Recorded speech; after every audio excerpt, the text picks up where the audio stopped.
Hi guys, Samantha from Jessama Tutorials here, and today I'm going to show you how to create faux agate the easy way. So we're going to be using my silk screen, and this is my agate silk screen. It is my number 2 silk screen.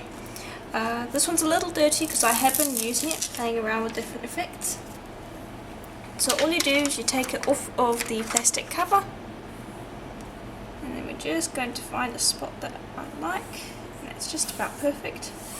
And I am working on white Polymer clay today. Okay. And I'm going to bring over the mica powders that we're going to be working with. Okay. And you can of course use any colour you want, but I'm using these ones. And I sell these on my Etsy shop. You can also get the silk screen on my Etsy shop at the moment as well. Just going to open these up, and you can see how beautiful and rich these colours are. You can also use pastels or paints for the silk screen, but using mica powders allows us to have a little bit more working time, because paints you have to swipe across pretty quickly because otherwise the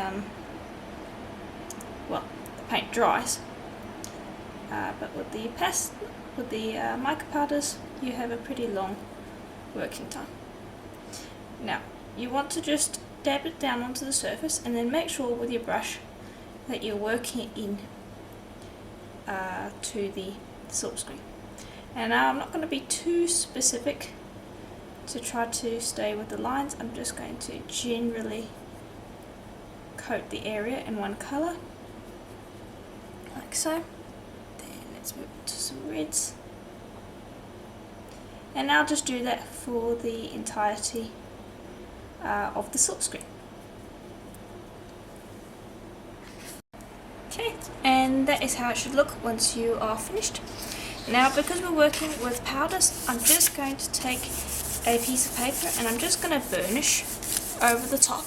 And this is going to push those powders through the screen and onto the clay a bit more, but mostly it's just going to be burnishing them onto the clay so that they don't move too much later on.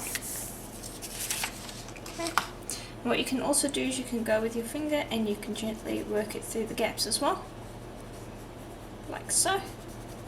And doing this will also blend the colours so that they blend into one another, so you get kind of like a rainbow effect. Okay, and bear in mind you can use paint, you can use pastels, you can use different colours of mica powders. It's completely up to you. It's very free reign. Now I'm going to just gently lift this up, and look at how nicely that came out. Now this you can put to the side for the moment, but you want to go pop that into a bath of semi-warm water, just kind of lukewarm will work, and just take a toothbrush to it to clean off this powder. Make sure that you're cleaning the screen side. Don't clean the the sticky side, just because you don't want to damage it. But look at how nicely that turned out. Let me direct down, hopefully you can see the sparkle on that. So that looks really nice. Okay, now I'm going to bring over another piece of paper. Now be careful because you don't want to smudge. Place this down, hold it in place, and then burnish thoroughly, because you want those powders to be stuck onto the clay so that they don't smudge. And now we did a fair amount of burnishing while the silk screen was still on, and that was one of the reasons, but you do want to still do a little bit of burnishing afterwards just to secure them onto the clay, like so. And then just lift that up very gently. You can see we didn't get much excess, and that will have burnished it onto the clay. And hopefully you can see there that it's more reflective now actually. So now I'm going to bring over a cutter. Okay, so I've got this piece of black here. I'm just going to give it a quick burnish, and I'll show you what we're doing in just a second. Let's just get this ready to go.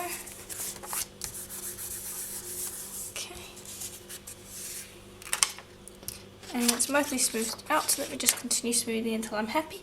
We're going to be using a collar, and I'm just going to make the edges of the collar black. So I'm going to be combining this black piece that I have here with my agate sheet backwood in a second. That should have burnished it out just fine. Okay, so this is the collar that I am going to be using. This is my Moroccan bib collar 2, and I'm just going to be positioning it like this. Let's have a look. Which side do I like the best? Oh, I really do like this side. Okay, so go position it like that. So I want black on either side here. So I'm going to bring this back over. And I'm just going to trim these edges. This black can go back in with your other pieces of black. And cut the edge there. And I'm actually going to make this a touch shorter. I want it to be about the length of my blade. Just cut a nice straight line there.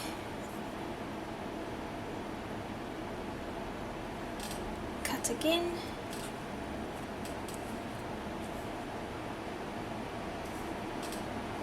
And cut again. Get rid of that. Bring this back over. Grab one of these pieces, pop it onto the paper like so,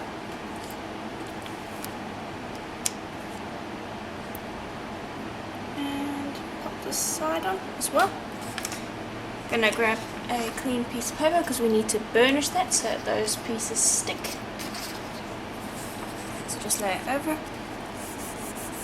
and just burnish parallel to that line. You don't want to be burnishing this way so you don't stretch the line. So always parallel to the join line, and this should smooth it out. So rotate, burnish this side as well. Okay, and then I'm just going to burnish over the whole thing so that the piece sticks to this piece of paper that I have here. So, flip, peel off that paper, and I've got another piece of black off to the side here which is going to serve as our backing, and this has been rolled out very thin, so just smooth that onto the top, and all this excess black we can trim off later on. Grab a piece of paper. Proceed to burnish again because we want this back nice and smooth, and we want to flip this back around again. And now all of this is because we're doing a collar. If you're making earrings, just feel free to cut out of the original sheet. Okay, and just so that we haven't got stuff flapping around all over the place, let's trim away the excess black on both sides. And that should not take a moment. There you go. That's close enough for now. We're going to pick this up. And we're going to flip. And again, I'm just going to trim away the extra backing of black. Like so. Right. Now I'll just burnish one more time from the front. And we're going to peel that back. Okay. And I'm going to bring over my piece. Just make sure that you have it in the middle and that you have it straight. Okay, and that looks to be about right. Then start cutting. Now, because it's one big cutter, it's going to take a little bit to get it to cut. Just press down with both fingers, or both hands, to get a nice clean cut. Also, we are cutting on paper, so it will stick in the cutter, so just expect that.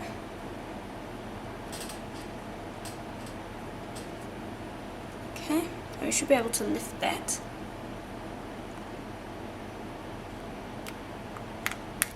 Cleanly. Okay, And what I like to do is I like to just smooth along these edges so I don't have to pick it up later on, since it's in the cutter anyway. Okay, put this to the side. You can cut out some earrings from this if you want. And this is the piece of paper that I am going to bake it on.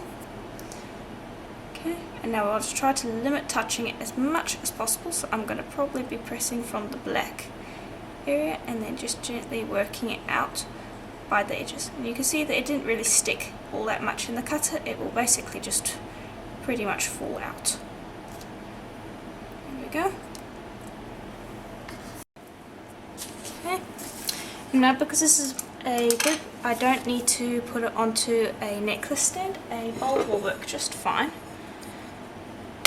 So here's a nice round one that I've got. I'm just going to bring this over and being very careful not to touch the front because those mica powders will smudge.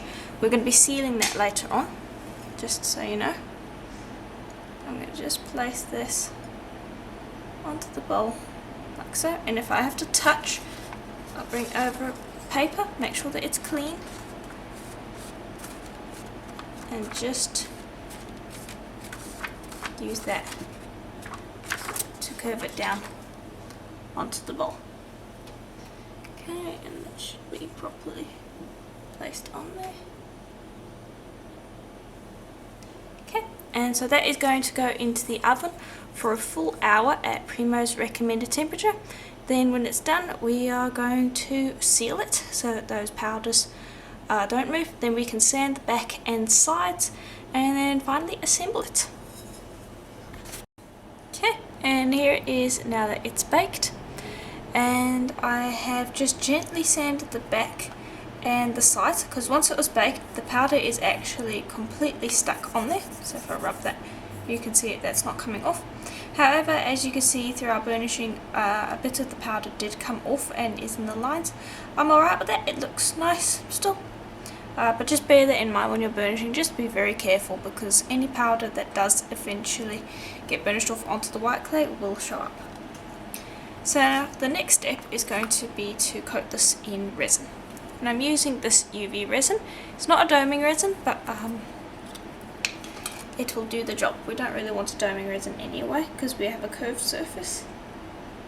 So I'm just going to add a little bit, I don't want to add too much. Now I've just got this nice wide brush that should do the job pretty well. So I just want a nice even coat. So just brush that over the surface until you have a nice clean coat.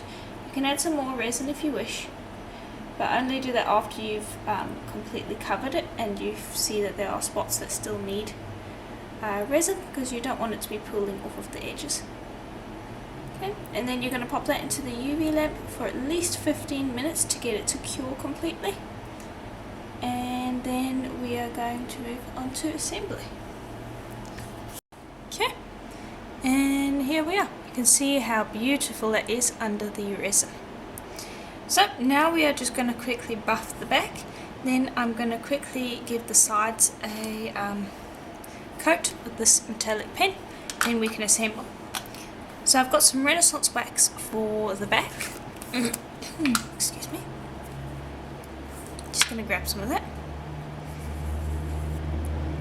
I just want you to give it a nice coat of wax. Okay. Then you're just going to grab a buffing wheel. You can also buff with a rag, and we're just going to quickly give this a sheen.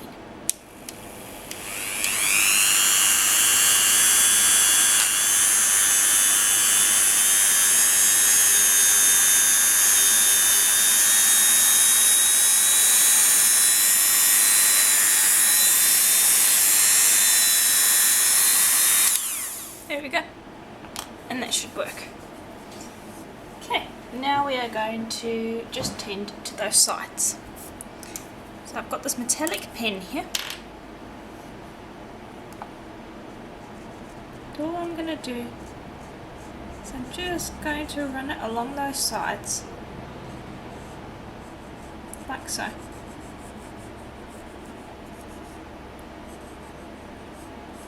to give it a nice finish. You might need to do 2 coats if the silver isn't covering everything. But yeah, it will just finish off the sides quite nicely. Okay, so now we are ready to drill. So I've just got this pin drill. I'm just going to be drilling on each of these sides.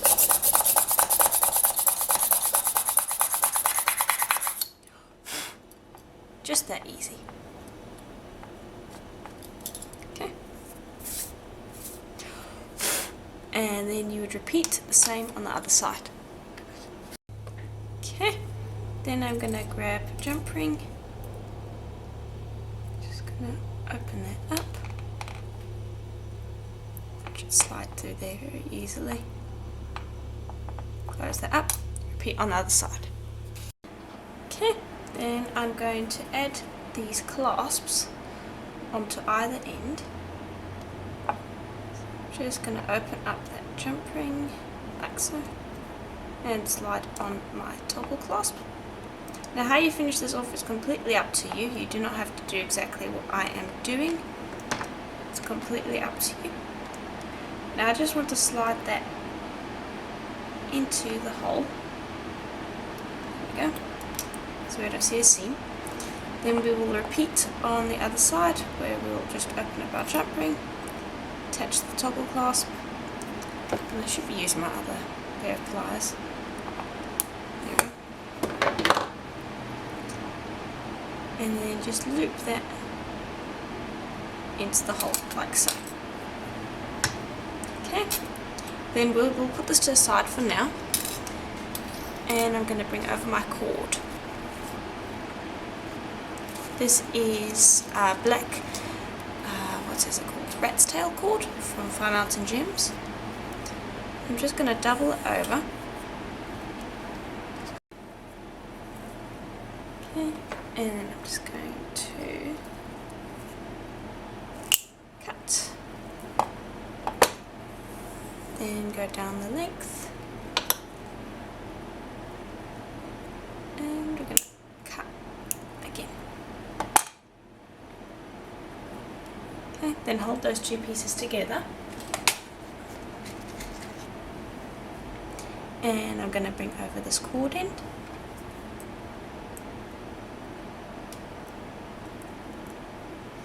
And I'm just going to close that over, making sure that they're nice and tightly secure. Pull, just to check that it's snug. Then repeat on the other side. There we go. Now I'm just going to grab 2 jump rings.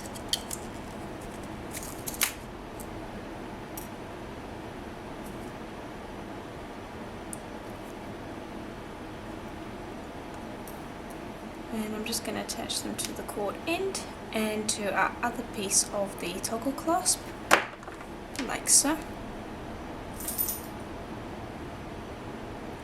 Okay, then you'll repeat on the other side. Okay, then you can just attach it like so. And I just want to make sure this isn't twisted. There we go.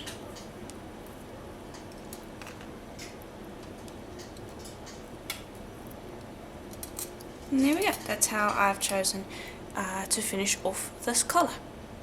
So if you enjoyed this tutorial, please let me know in the comments below. I'm planning on doing quite a few more tutorials on YouTube from now on, so be sure to subscribe to the channel so you don't miss any. I know I've been away for a few months, but I am planning on getting back up and running with this channel, so be sure to subscribe so that you don't miss any. Also, if you'd like to support this channel so I can continue making videos, please check out my Patreon account. I have a link to it in the description below. I show early access to these sorts of tutorials along with exclusive tutorials that are for Patreon only, so be sure to check that out. And as always, I'll see you in the next tutorial. Bye for now.